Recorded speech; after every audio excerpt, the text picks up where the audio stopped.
The 360 on Energy and Carbon, hosted by 360 Energy. On today's episode, we are joined by Phil DeLuna. Phil DeLuna is Chief Carbon Scientist and Head of Engineering at Deep Sky, a carbon removals venture building large-scale infrastructure to remove CO2 from the atmosphere to reverse climate change. Prior to Deep Sky, Phil led carbon tech at McKinsey & Company's sustainability practice. He is a Governor General Gold Medal winning scientist, ranked in the top 0.1% in the world in his field, a mentor at Creative Destruction Lab, and chair of Carbon Management Canada. Phil was the youngest ever director at the National Research Council, where he built and led a $57 million R&D program, developing disruptive technologies to decarbonize Canada. Now let's get into the episode with Phil. Welcome back, Dave and John. It's great to be back. Yes, it's another wonderful week with another wonderful guest. On that note, thanks for joining us, Phil DeLuna, Chief Carbon Scientist and Head of Engineering at Deep Sky. Thank you so much for having me. Pleasure to be back on the show. So before we kick off this episode, Phil, how's it going? What's happened since we last spoke? Yeah, last time we spoke, I was still at the National Research Council of Canada, where I was leading a $57 million clean tech program focused on CO2 conversion, clean hydrogen production, and artificial intelligence for materials discovery. And I was loving my job. It was fantastic. But, frankly, I felt that I was moving a little bit faster than the organization could allow. And I think you hear that from a lot of folks who work in government agencies. So I was looking for a move, and I ended up trying to see what it was like in the private sector. And I wanted something that was really fast paced. So I ended up joining McKinsey, where I led carbon tech for the sustainability practice in Toronto. And I advised innovators, incumbents, investors, all on climate tech, how to adopt it, how to invest in it, how to deploy it, airlines on their sustainable aviation fuel strategy, pension funds on how to track and set emission targets, sovereign wealth funds on standing up new pools of capital to invest in early stage climate tech. It was a lot of fun. I was having a great time. And the people that I was working with were just so talented and brilliant. But eventually I realized that I wanted to that I'm a doer, not necessarily an advisor. And there's nothing wrong with being an advisor, and the work that McKinsey does is fantastic. And all management consultants out there, the work you do is really important. But I'm a bit entrepreneurial, and I was getting the itch to go do something entrepreneurial again. So I joined Deep Sky, and I'm sure we can talk all about that. But really, really thrilled to be at an organization that is mission driven, matches the pace, and is at the start of an industry in Canada and the world. I'm thrilled to be here. Well, thanks for joining us again, Phil. Phil, that's a great segue. And for our listeners, Phil is extremely active in social media. I mean, this guy is a mover and shaker in every capacity. And Phil, I welcome you into the entrepreneurial world, because we need more people like you to do the work that needs to happen in this energy transition. So let me start off with the first question. Can you tell us about Deep Sky? Because, probably many of our listeners are not aware of who they are and what they do. Sure. So the story of Deep Sky begins with our founders, Fred Lalonde and Joost Overkerk. Fred and Joost founded a company called Hopper, which is a $10 billion travel app company, the second largest privately held tech company in Canada. They're based in Montreal. A few years ago, they started offsetting the emissions of their customers by planting trees. They planted, I think, 30 million trees over 3 years. They thought they were doing a great job. They started to do some PR about it. And climate activists and journalists would say that they're greenwashing. How can you, a company that is encouraging travel, be making a difference on climate? And so that encouraged them to really look into climate much more deeply. And they realized two things. The first is that the IPCC models are likely all wrong, in the sense that we're experiencing tipping points. We're experiencing a much more aggressive warming than any of the projections predicted. And if we continue down this path, it's only going to become more exponential. And the second thing is that planting trees is not enough. If you look at the math and you see what the concentration of CO2 is in the atmosphere today, if you go back in time and you look in the historic record and say, when was the last time the Earth had a concentration of CO2 at 424 parts per million? you'll be back 3 million years in the mid-Pliocene era, where the average temperature of the Earth was plus 5 degrees greater. So clearly, there doesn't seem to be a match between temperature and emissions that are completely linear, but also there seems to be a delay, a lag. And the science has shown that, in fact, there's anywhere between a 10 to 50-year delay between when a CO2 molecule enters the atmosphere and the warming that it creates. So, Deep Sky was born because of that, because we actually need to start building the infrastructure to remove carbon dioxide from the air and our oceans today in order to avert the worst of climate change. And we actually believe that we need to remove every ton of historical emission that humanity has put into the atmosphere in order to get us back into a stable climate. And that we actually have baked in warming that we have yet to see.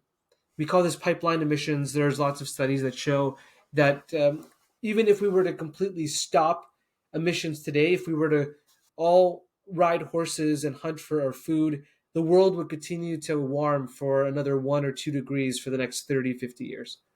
So if that's the case, we have to get started. What is Deep Sky? Deep Sky is a technology agnostic project developer and owner operator of carbon removal infrastructure. The way I like to describe it as we are an oil and gas company in reverse. Oil and gas company takes fossil fuels from underground, it extracts energy, and that releases CO2 into the atmosphere. We take CO2 out of the atmosphere, use renewable energy to do it, and then stick the CO2 back underground. And the way that we do this, the reason why we're based in Quebec is because you need to have clean, renewable electricity in order to power the process, or it doesn't make any sense. And so in Quebec, the grid is about 99% hydroelectricity, very clean, abundant. Now that's going to go away very soon, especially as the demands for electricity continue to increase for green electricity. When the world decarbonizes and everyone is driving around in their Teslas or has heat pumps, that competition for those green electrons will be fierce. But thankfully, Quebec also has a massive potential for onshore wind. There are some parts in northern Quebec that have the equivalent wind density to offshore on the Atlantic. At the same time, Canada in general has an immense potential for renewables, whether that's solar and wind in the short term to nuclear in the long term, small modular reactors, etc. And it has the geologic makeup to be able to store and sequester CO2.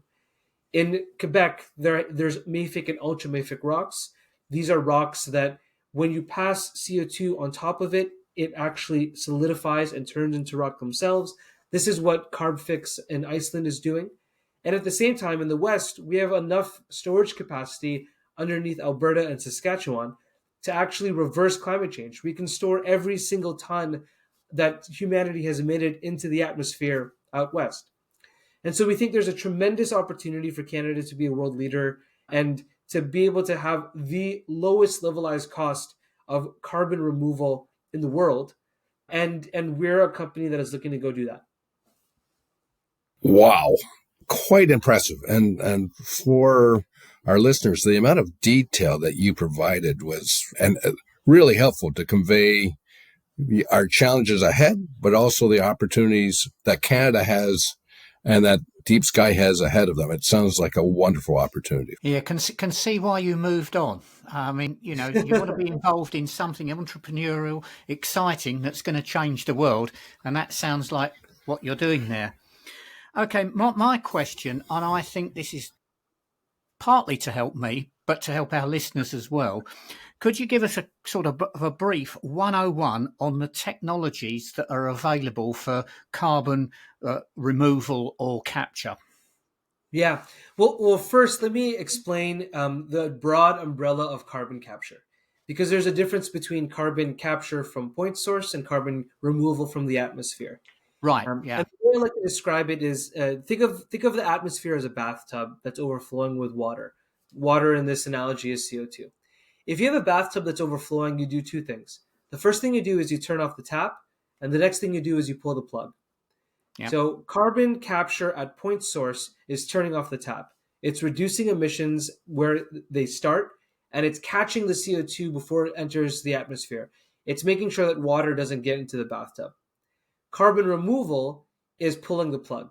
It's taking carbon dioxide that's already been emitted and removing it from the air, filtering it out of the air, and sticking it underground. And now the concentration of CO2 in the air is about 424 parts per million. So that means for a million molecules of CO2, there's only 424 molecules. Sorry, a million molecules of air, there's only 424 molecules of CO2. So it's a very small concentration compared to, let's say, point source capture, where it could be anywhere from 15 to 20% of the flue stack is point source. So when we think about carbon capture, the first thing that we should do is turn off the tap. We need to be deploying carbon capture point source on all of our heavy emissions industries today, because there's already capital expenditures that have been made. There's already infrastructure that is emitting CO2 into the atmosphere. It's unrealistic to think we're going to turn off and completely wean ourselves off of fossil fuels tomorrow. The very least we could do is mitigate the emissions from doing that. But there are still many areas that are hard to abate, or emissions that don't come from a point source. Transportation, agriculture, cement and steel production, buildings. All of these are hard to abate emissions because they're difficult to electrify or they're diffuse. They don't happen just at one place. When an airline flies around the world, it burns fuel and emits CO2 into the atmosphere. It's thermodynamically and from the laws of physics almost impossible to fit a filter that you can capture the emissions from a jet in the air. And so we have to think about ways to address these emissions that we can't just capture at point. Now, when we talk about the technologies in carbon removals, I'll take that and put that aside from the technologies that are in point source capture. Actually, a lot of the technologies are very similar. Ultimately, what you're doing is you're applying a filter or some sort of solvent, or sorbent is what we call it, that captures carbon dioxide and lets other gases through, nitrogen, oxygen. And then once it's captured into that filter, you have to suck the CO2 out of that filter, or you apply some heat in order to release that CO2, basically squeezing the sponge so that you can use that filter again. And this process of generation and regeneration of the solvent, of the sorbent, of the filter, is essentially the main process by which we capture CO2 from the air or from the ocean. And so you might be asking, well, why do we have to capture CO2 from the ocean as well? In fact, the ocean is actually the world's largest carbon sink. There is more inorganic carbon stored in the ocean than there is stored in the earth or in the air. Far more, multiples more than both of the air and the earth combined.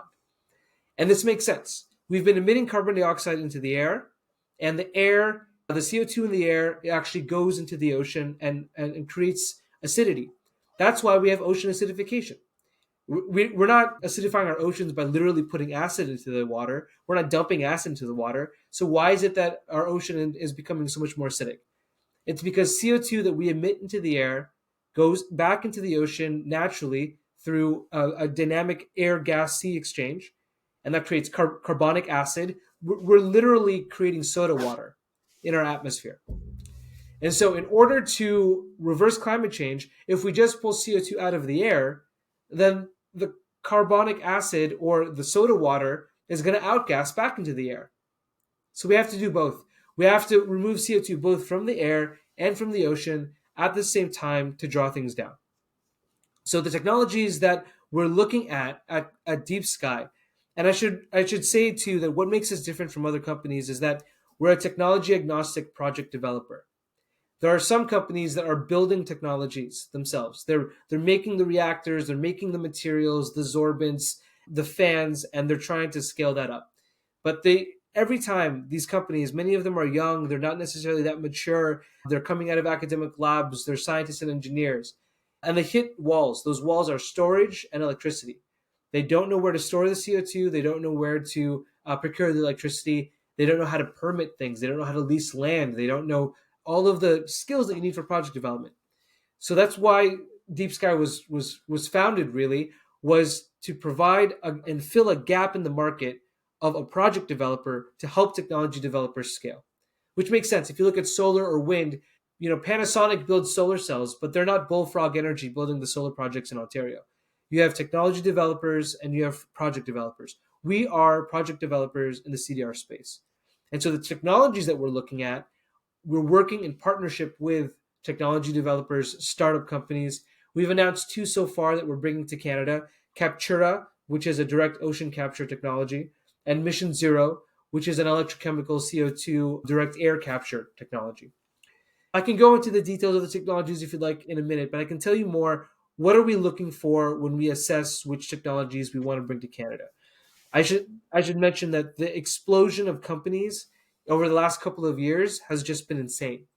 So when we identify a company, and I've literally been traveling around the world, meeting these companies, going into their labs, seeing their manufacturing capabilities, looking at their pilots, and assessing whether they can scale, we look for a few things. The first is there a pathway to low energy intensity? I said earlier there's going to be fierce competition for green electrons. Well, that means that we need to have technologies that use the least amount of energy as possible to capture a ton of CO2. And we're targeting a 1,000 kilowatt hour per ton of CO2 energy intensity as a metric that we hope our technologies and partners can reach. The second thing is we want these technologies to be completely electrified, that they can run completely on electricity. Some of them are going to need heat, but if that heat can be produced by heat pumps or electricity, that's fine. What we don't want are technologies that need really high temperature heat, really high grade process heat that need to be co-located next to an industrial facility, because that limits our flexibility to deploy. We want to deploy our capture plants right on top of storage. And the interface between storage, industrial emissions, heat, energy, etc., it's already complex. So we're looking for technologies that are modular, that you can deploy, that are just run on electricity. The third thing we're looking for are those that are scalable. Can you actually mass manufacture and mass produce these things? Are they modular? Because if we look at the way to scale something and lower down costs, it's by making a lot of them. If you were to take a Tesla car and then build it in your garage, like all of the companies are doing now, just building in their garages, it would cost you $1-2 million. But by creating a manufacturing supply chain and mass producing these things, we can get the cost down much more rapidly. So those are the 3 things we look at when we assess technologies. Can it have a pathway to low energy intensity? Can it be run by electricity alone and no process heat? Can it be scalable and mass manufacturable?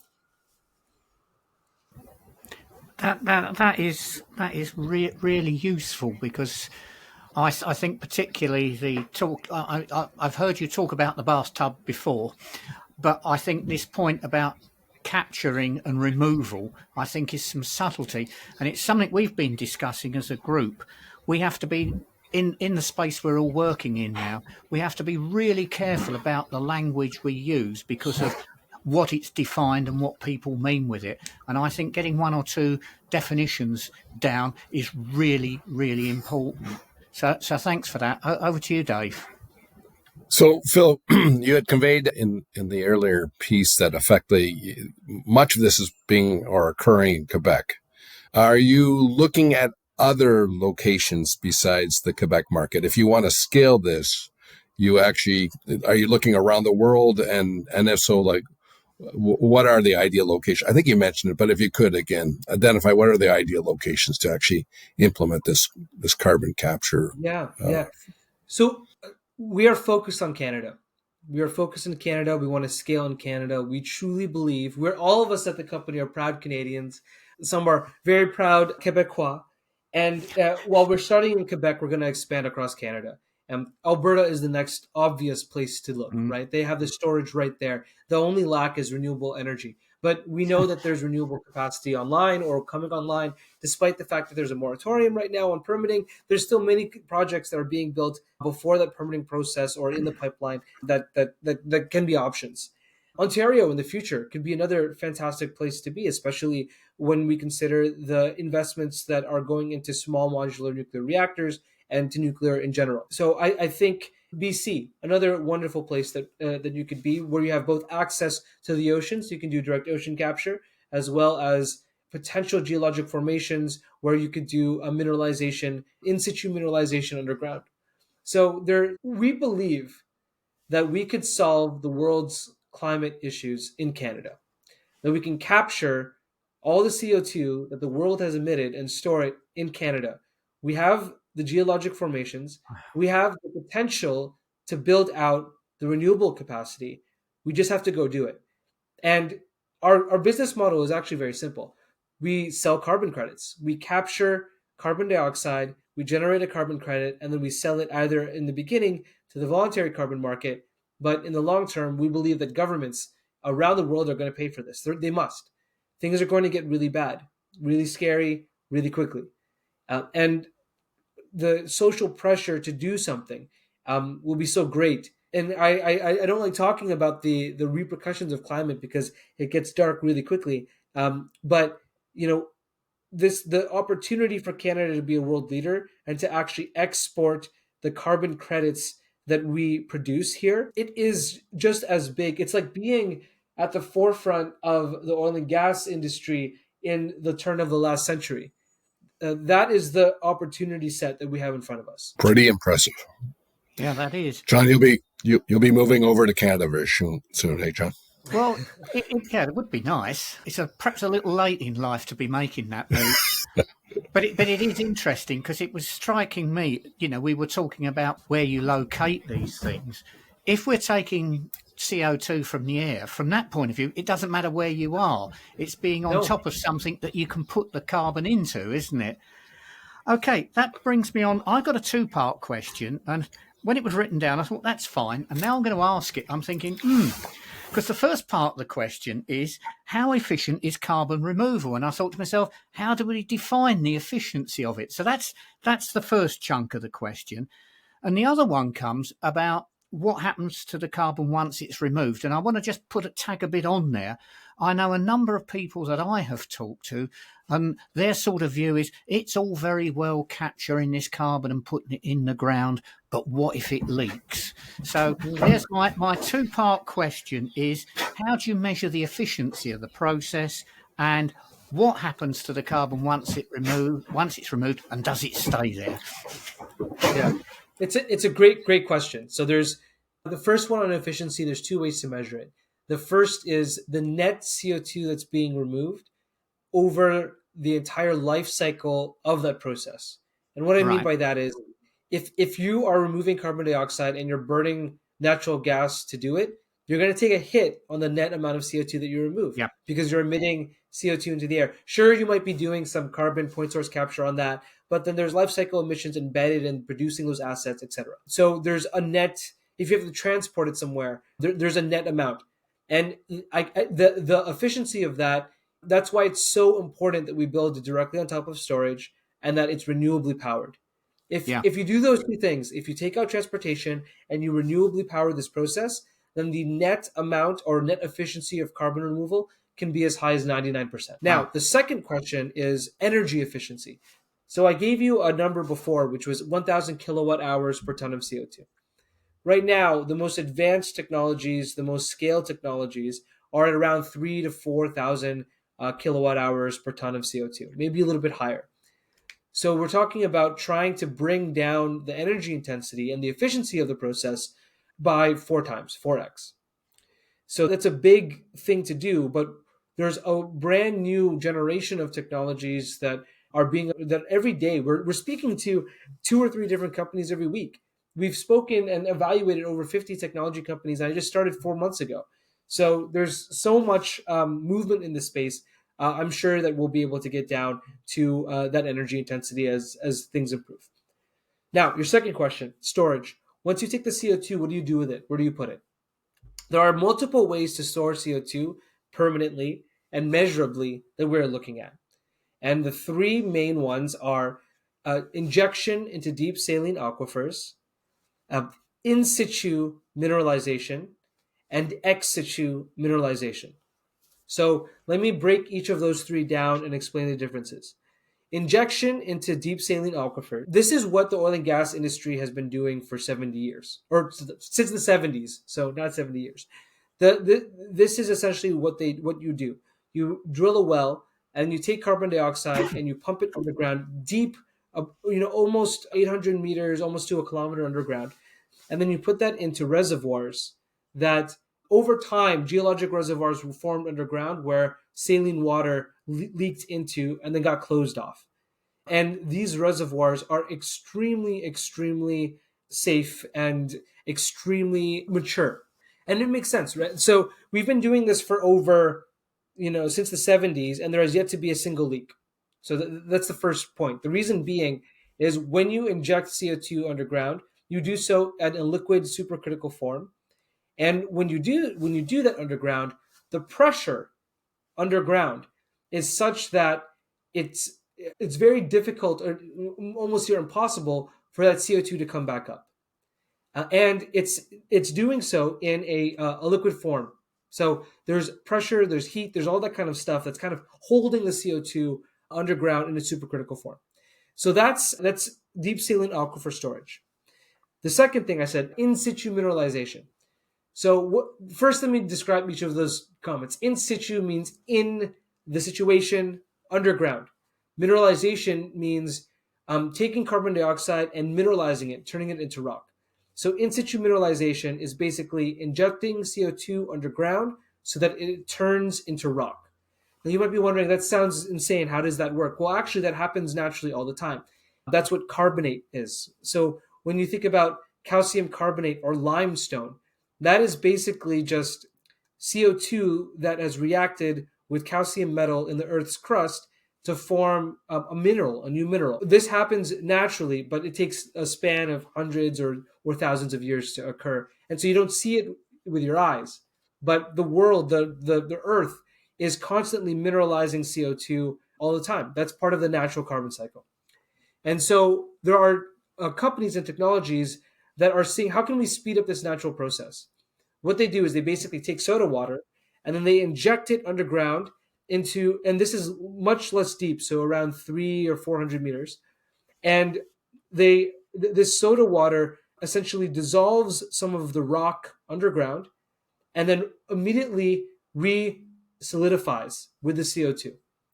And what you end up getting is, there's some really cool pictures. You can look up a company called Carbfix in Iceland, another one called 4401, and another one called Sella. They're all commercializing this technology in different ways, where you basically have these columns of mineralized carbonate rock that form underground because you're essentially doing this in situ mineralization.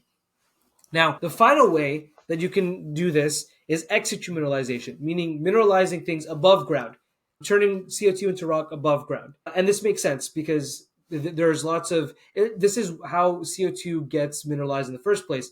There's movements in the Earth's crust, and then reactive minerals like magnesium and calcium emerge to the surface.